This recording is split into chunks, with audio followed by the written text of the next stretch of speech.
সবাইকে ফেরত দিন। হাসিনা স্বৈরাচার।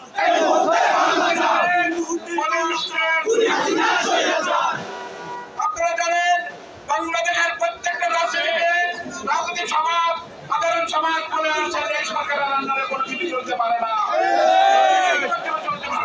সেটার প্রমাণ আপনারা এই মাসটা দেখেছেন। এই কালো মাসে বাংলাদেশের ইতিহাসে সবচেয়ে বেশি রক্তকরণ হয়েছে। আন্দোলনে এত রক্তকরণ হয় না, এই মাসে রক্তকরণ হয়েছে।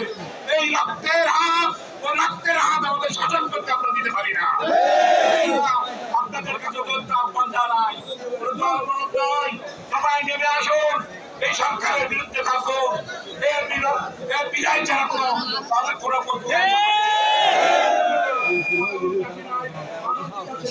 আমরা আমাদের কর্মে বিশ্বাসী, আমাদের ছোট ভাই ছেলে আমরা থাকবো ইনশাআল্লাহ। সবাই থাকবেন। আমি সংক্ষিপ্ত বক্তব্য রাখার জন্য অনুরোধ করবো।